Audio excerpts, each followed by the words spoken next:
What is up, everybody? Welcome back to another video. In today's video, we are here to begin diving into these 2023 NFL draft prospects. And today, we are taking a look at maybe the top cornerback for this year's draft, Joey Porter Jr. So let's get it started.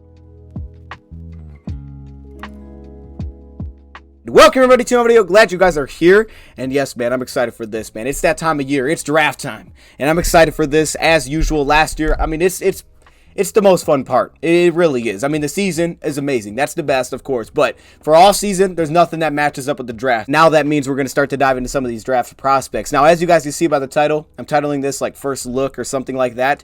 My plan is to do videos like this where we take a look at specific players that you guys want to see. So if there's like a player that you really want to see and multiple people want to see it and you guys are all like, hey, let's see this guy, we'll do a video on that player. I'll give my thoughts on him. If there's a player that stands out to me that I want to showcase, I'll do that as well. But not every player will have a breakdown video just because there's too many players. And at the same time, if you try to do something like that, the videos would be super short. I wouldn't have enough information on all the guys, so they wouldn't be worth it. However, in the background, I will be putting up draft grades for players that I take a look at and that I dive into on DoseOfDion.com. So the grades will be there updated. They won't all have videos, but they will have their grades over there so you can see what I think about each player. With that being said, though, that's not there yet, but it's coming. So stay tuned for that. It's coming. It's just not up yet. With that, before we get into this draft look, I do have some exciting news that the NFL broke today, and that is that they have set the salary cap number for 2023, which means mock off seasons are on the way. That's right, mock off seasons are on the way. I love those as well, reacting to your mock off seasons.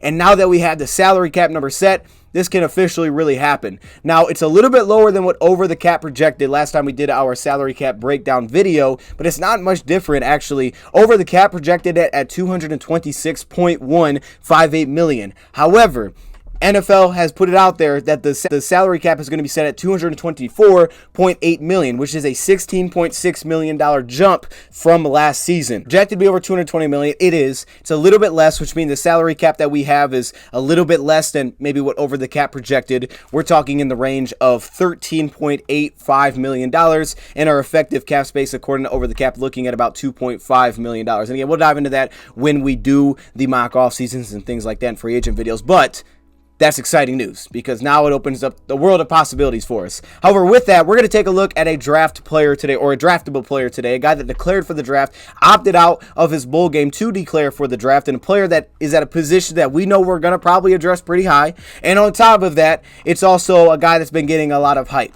I also know there's a dude at Illinois that's been getting a lot of hype around Lion circles as well, so I'm sure we're going to do a video on him very soon. Also, didn't really matter where we started. I've been looking at these guys already, so, you know, either way, we're probably going to have to dive into all the top names. We're going to start with Joey Porter Jr. Now, because I put first look, that's kind of the idea here. I may not have a final grade for these players that we go through when I do the video, but that will eventually be up on DoseOfDion.com. So that means I can't really say where I'd rank them amongst each other because I don't have grades for the other players and I can't rank them amongst other cornerbacks yet. So, you know, that's on his way, but it's kind of my thoughts on the player from watching his games from this past season, maybe years, you know, in the past as well.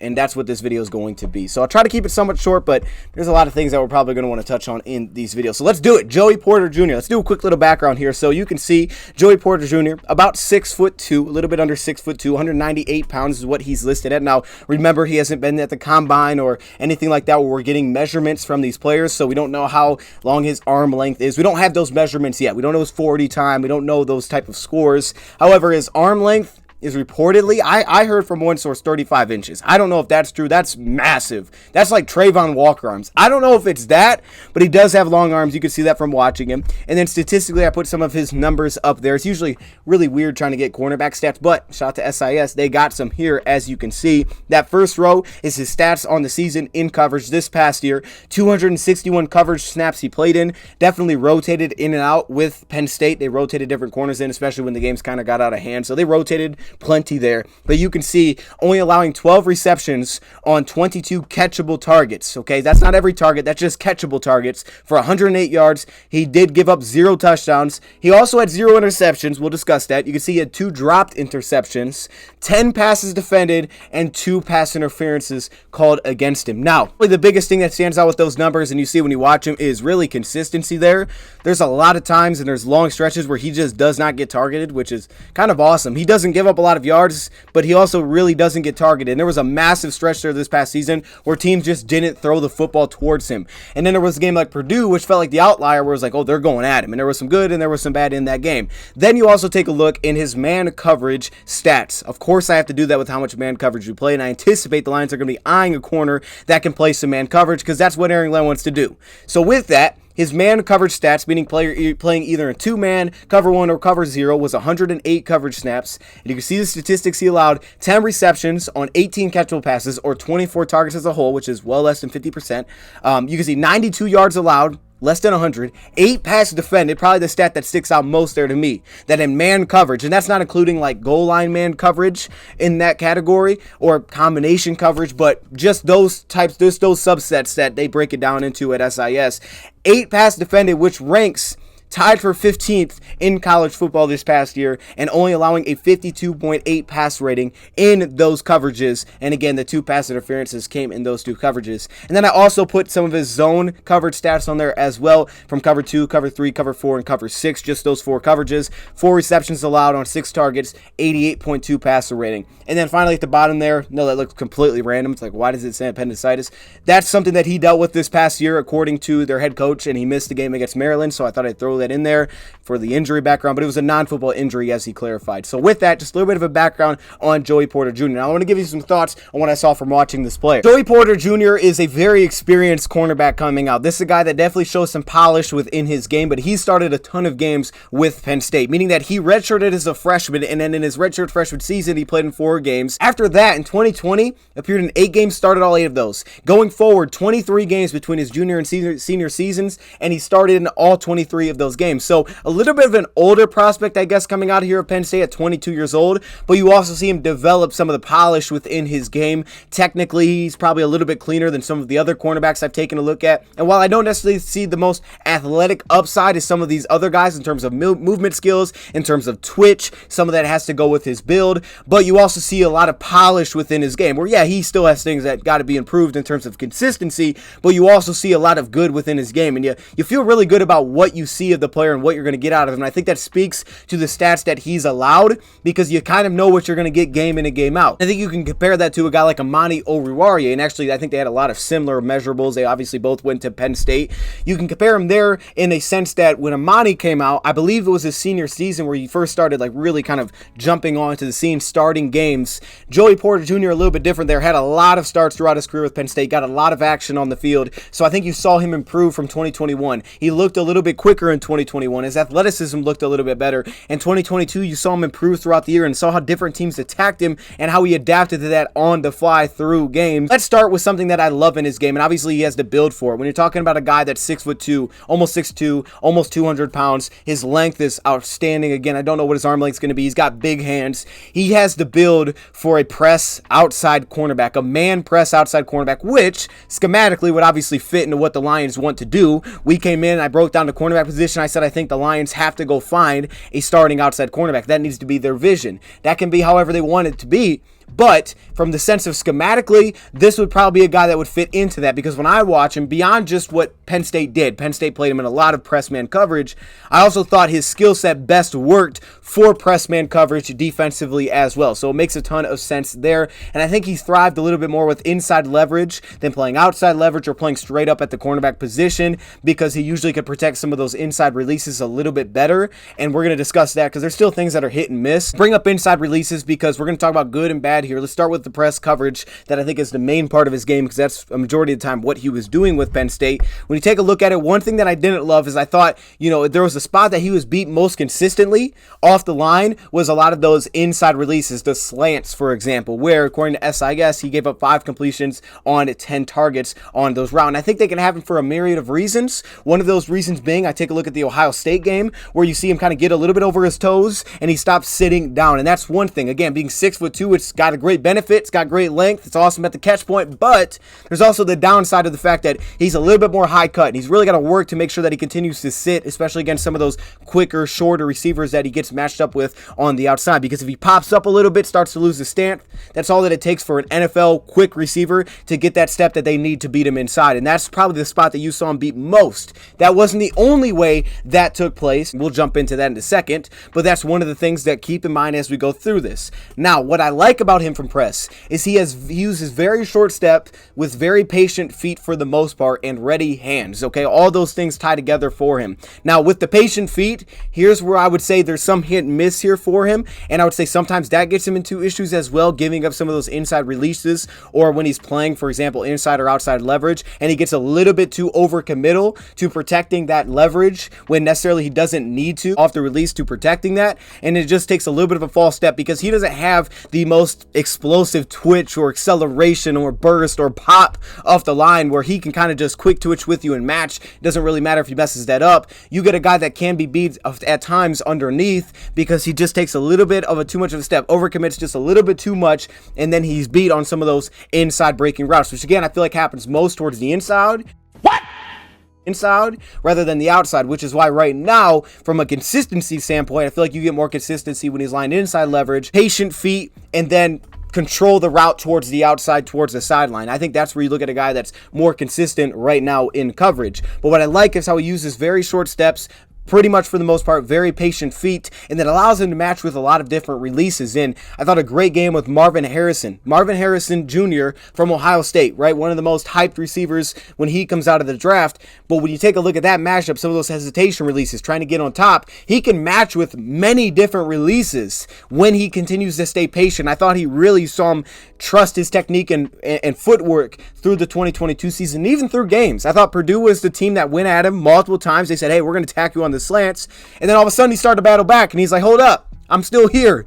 And honestly, this is not off topic, but let's just go into it. One of my favorite traits I saw of Joey Porter Jr.'s game is his mental toughness. I thought that was outstanding. Probably my favorite part of his game. Yeah, he's chippy. He'll talk. That Purdue game did a lot for me because a lot of those games where teams are targeting him, and that's great. But the Purdue game, to see him start to get attacked and give up some receptions, and you're like, oh, this isn't great. And then the way he just bounced back like nothing happened. Continue to talk, play with that great confidence, and it's just like you didn't even know the guy gave up a play before. Like he just bounced back, and he kept bouncing back versus Purdue, had a ton of pass breakups in that game. That was the game that stuck out to me, and that was the game that got me really excited about this player because I feel like mentally he shows that toughness. The footwork showed improvement, trusting himself, staying patient with his feet is a must.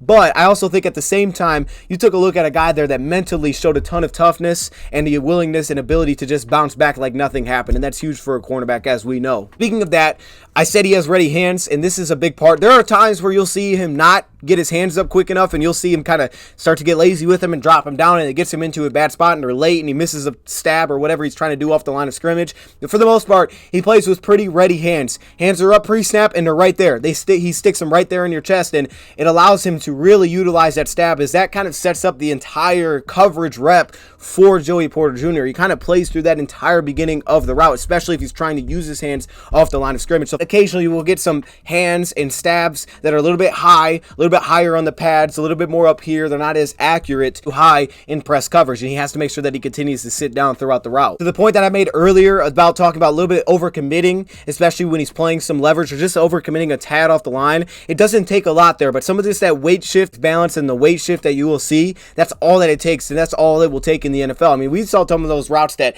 DK ran against Jeff Okudah, and it's like, just dang, that's just different. I mean, it just takes the slightest little thing. So you get some of those things where sometimes he shifts his balance in a leverage shift, he overcommits a little bit too much, but for the most part, those are things that I love about his game, is the patience in his feet, his ready hands, and obviously the length is very beneficial there, and he kind of plays through that. He's got a pretty good transition that I noticed, a pretty good transition, being able to open up, and again, that kind of plays through how effective he was with his jam off the line of scrimmage. But that ability to open up and then control the route is one of my favorite parts. Maybe my favorite part of his game is when he's able to control a route, and you will see it. He'll kind of shut the thing down from the beginning, and then if the quarterback wants to go there, it makes it so much easier for him to make a play on the football, and he controls routes really well. The length plays into that. Also, I think he's can be a little bit stiffer because he can be a little bit top heavy, but you see ankle flexion in the lower body and enough flexibility where he can transition and get himself in a good spot and then control the route to really just engage without getting called for a penalty, which Jerry Jacobs does very well,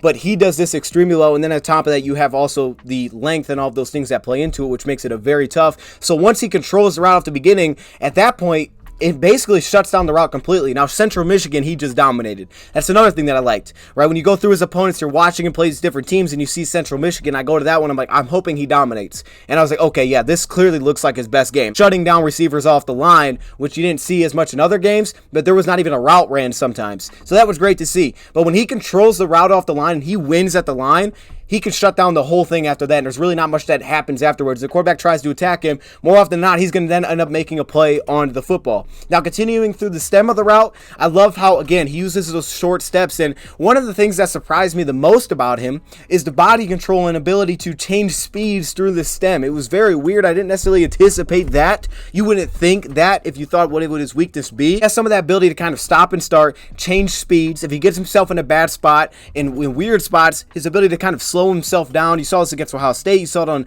drag routes where he kind of shift and change up his speeds, which was pretty impressive. Now, it was huge to not drawing penalties, of course, or if he's playing outside leverage and someone breaks inside and he wants to take off to get on top of that, but the receiver slows down. He can kind of dial down and sit down with the route and just change speeds and really sync himself with the receiver's route timing. This is kind of the thing that pops in through the release, but also at the top of the route, and this is where you get it.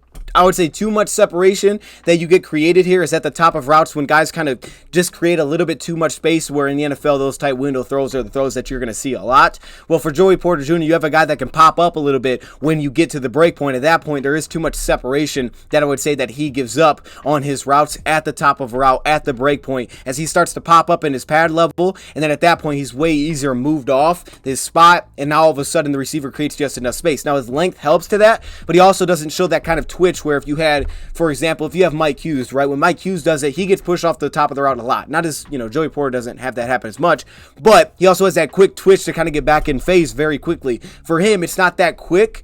So when he gets pushed off at the top of routes, it can be a pretty big issue. And it didn't exploit him a ton, but it is something that I noted is that he does seem to kind of pop up really through the transition, not standing himself up, just making sure that he continues to play low throughout the route. I love his body control. I do think he lacks a little bit of that stop and start twitch. It's a little bit like below average to kind of average. So you get some of the quicker receivers, maybe more complex underneath type of routes. You get a guy that I think can prematurely get forced into sprinting a little bit because he doesn't have some of that elite just change of direction, first step quickness, and burst that some of the maybe shorter receiver cornerbacks would have. So because that, you get him at times to prematurely start to get into a sprint, and that's where you get like comeback routes, things like that. If he loses a step where he's forced to kind of take off, and then at that point, that's where it makes it a little bit more difficult for him to break down at the top of the route, stay in phase without grabbing, because then he'll be forced to grab to try to slow himself down to then stop on the route, and that's where you get that. Now, for the most part, he has good long speed, and he's not just beat straight over the top. Like, you're rarely going to find him beat straight over the top, and I think there is above average makeup burst there, but some of his change of direction and quickness is a little bit lacking, so you get a guy that prematurely sprints. But I think this also can play into the fact that I really like him playing underneath routes, meaning you see this in like a cover 2 situation where he has safety up over top, or 2-man I should say, and he's able to get up and press the receiver, which is a first thing that I love about his play styles. I think that fits him best. But then on top of that, he also has that safety up over top, so now he can kind of play underneath the route, and that's something I think he does extremely well, is playing underneath the route. Again, this isn't getting beat off the line, right? This is because he has safety help over top, and he does a really good job with route angles, undercutting routes, but also not getting called for flags while keeping his hand on the hip. You see guys like Jalen Ramsey do this really well. Leaves his hand on the receiver a little bit where he can kind of measure distance while at the same time keeping connection of the receiver, and it really helps him break on the football, but not getting called for a flag. I'm not talking about being grabby, but staying in connection, staying in phase throughout that route. So when he has that safety help over top, he can be ultra aggressive off the line, throw off timing, which we know is something that Aaron Glenn wants to do, and that's one of the spots that I think he's at his best. You see this a lot, or also against tight ends, I should say. You'll see this a lot on tight ends when he gets that kind of matchup. They're not as quick, they're not as fast, and you see it really has. I haven't seen him have a problem with the tight end at all. So when he gets matched up on tight ends, there's not that kind of fear of getting beat over top. He gets a little bit more aggressive, usually coming from outside leverage. So he's able to kind of squeeze the route inside and then get in the hip, gain connection, undercut, and get himself in a good spot. And a lot of times you also see that with safety up over top. So he actually kind of thrives, I would say, matching up with tight ends better than most corners that you're going to see. And now, occasionally you're going to get those kind of matchups. Mentally, the mental side of things, I love from man coverage specifically is his matchup recognition. That's the way that I put it in terms of who do I have pre-snap? There's emotion. Okay, now who do I have? All of those things tied in with communication, letting everyone else know this is who I got, this is who you got, like that kind of thing. You see that every play, and I think some of that ties into the experience that he has, but you're not going to see, I didn't really see him like, he doesn't know who he's supposed to be covering. He's just covering the same guy as someone else. Like, he clearly communicates to everybody, and at the same time, with all the movement pre-snap, he's pointing out, this is the guy that I got. And you see this also show up in red zone situations. Is an area where I feel like you're going to get a pretty effective player. We know Amani was very effective in this area for us. I think he would bring that effectiveness as well. And we know, right, with Amani, we got to goal line situations, they put Amani in the game. They would take another cornerback out, whoever that may be, maybe Jeff, maybe Jerry. But they would take the corner out, and they put Amani in the game. And this scenario, I think Joey Porter Jr. has a lot of upside as well, because we'll talk about his ball skills, but on top of that, communication as the play goes on, switching off crossing routes to man coverage, all of those kind of things, which I love within his game. Shifting it for a second into some of this off coverage talk, even though he didn't play this as much, some of my notes that I don't have as many notes here, and this will go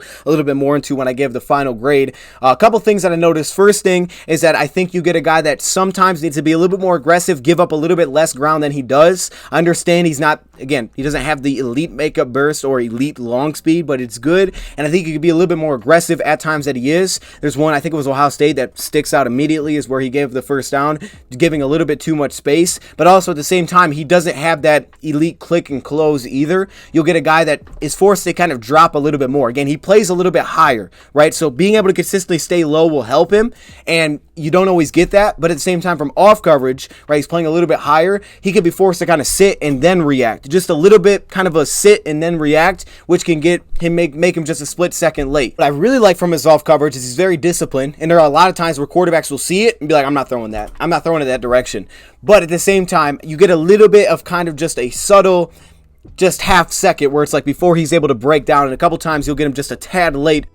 Which is why I do believe the further the ball usually has to travel, the better play you're going to see from Porter Jr. from off. Skill set and build to also be solid in a cover 3 situation. Now, what I do like about this, though, is even though he can kind of pop up a little bit and not always sit down through off coverage, I do like that he's always on his toes. Very reactive in that sense. He's always on his toes. We can recognize things quickly. So when he does sit down, or if a route comes out very quickly and he's not kind of standing up, backing up, and a route comes out quickly and it's underneath, but he's off coverage, he can dive on those things very quickly because you're not going to find him flat-footed very often, which is part of the off coverage that I do like. Getting back a little bit to the press man a little bit more, just a couple last little notes here. First thing, one of my bigger concerns, probably, maybe I don't know if it's my biggest concern, but one of my bigger concerns, it doesn't happen all the time because it's when he gets caught in trail position, but it's without maybe safety help over top one, but also at the same time, if he gets in the trail and it's not purposely, like if he gives up a step and he's playing trail technique and he's not able to usually use that kind of like that guide hand, the inside hand, and all of a sudden he's just trailing and trying to match with his feet, that's where you can see him get into some trouble. You'll often see him kind of stumbling, trying to get back into position. Kind of gave me, honestly, some vibes of like Amani Oruwariye, where Amani may not get in an ideal position, and you would try to see him squeeze a route. Not necessarily saying that was Joey Porter Jr. Try to squeeze a route, and you see him kind of stumble a little bit, grab at the top of the route. Here in match from a trail technique, I think you get a guy that's not great in terms of being able to match, especially against some of the quicker receivers from behind, without being able to also have some connection where you can kind of guide that distance, and you'll see him stumble trying to get back into the play. So again, you're not getting like the most, quick and agile cornerback that you're going to find. But for a guy his size, he's pretty darn athletic. Maybe one of the best parts of his game, I don't know if it's the best part, but it might be, is his ball skills. And I know this sounds crazy. You saw the numbers. Everybody's thinking it. Well, he had 0 interceptions. But trust me when I say the dude has excellent ball skills. At least in 2022, they were excellent this past year, meaning that he was so good at when to attack the ball, when to attack the receiver, timing. Also, this is huge because I watched a lot of guys in this where the timing is weird. Cam Smith, great example. You got some really hit and miss timing there where he was explosive and he was diving on the football, but you get a lot of plays where you get in there way early. You don't really get that with this player. His ability to position his body, whether that's undercutting a route, getting in front of the route, finding the football, attacking the football or the man, excellent timing, accurate hands, using a route towards the sideline, getting his head back to the football, locating the football, high tracking skills, and getting his hand on the ball. I understand he doesn't have any interceptions. He had 2 dropped interceptions. One was from a cover 2 where he dropped off and dropped it, but getting the hands on the football is the biggest thing. Why do I say that? Again, I brought up a number yesterday, and I think this is important. There were only 2 cornerbacks in the NFL last season, only 2, that had multiple interceptions from man coverage according to Pro Football Focus. That's it. So I don't need a ton of interceptions from the guy, but I do need playmaking on the football. We had Jeff Okudah last season in man coverage, who was 8th in the NFL in terms of pass breakups for a man. Now, that's because we play a lot more man, so some of that goes into it. But that's what we need. We need a guy that's more effective at the catch point. And obviously, some of the limited length, those guys like Mike Hughes and, at the top of route, that can be somewhat issues. And again, while I think for this player, he needs to make sure that he's not popping up so much at the top of route and kind of assert himself a little bit more. But his ball skills are actually one of my favorite parts of his game. And I know there's no interceptions there. I would love to see that come around where he's able to finish the play. But honestly, the amount of times that he gets his hand on the football without getting called for a flag and not grabbing and pulling and all those things, it's excellent. It's one of my favorite parts of his game. Coverage, first thing is I like that he doesn't drop too deep. So you're not going to get a player here that gives just way too much depth and under his own coverage and gives you up the flat in the cover 2. He also did a lot of cover 2 invert, meaning that he would drop to a safety position, a safety role, and he would play that. So the experience is there. He's done that from different coverages as well. And I think, that's fine. But again, he doesn't have the great change of direction there. You don't see that looseness and quickness from a normal safety. And he did give up one big play on a sideline pass. They had 2 vertical routes, which can be a cover 2 beater. And they ended up hitting him on one of those. But he does have experience doing that. I don't know if I would attribute this as much to instincts as I would maybe attribute this some of the skill set that doesn't necessarily allow him to as oftentimes make plays, but meaning I've seen a lot of cornerbacks that just they sniff it out and they just dive and they're just breaking up screens. What I like about Porter Jr. in that sense is that on a fake screen, right, they try to hit him with a stalk block and then they try to go vertical on him and he covered it up and had no issue with it. He didn't dive, but you don't see a guy that dives and breaks up a lot of screens. There was one I noticed they hit him on a touchdown, they motioned his guy in and then they threw the quick tunnel screen to him and they scored. I don't think it's maybe as natural as some players, but at the same time, he's also very disciplined. And as he kept seeing it, he did adjust to it. I think he's a little bit heavier in terms of his own footwork, but I think he has pretty good zone eyes. He really rolls with the feel of the coverage, meaning if the quarterback breaks off to the left side and he's taking off and scrambling that way, he's on the opposite side of the field. He may start to flow up to the middle of the field and try to cut off a route, right? He's pretty good with kind of the feel of zone coverage and also reacting to the flow and where the quarterback is looking. In that, he does trust his teammates. That is for sure, because he will leave spots and trust that, hey, I'm going to go take this away. That's where the flow is going. Someone else is going to have to break on this. So he has a lot of trust in his teammates as well.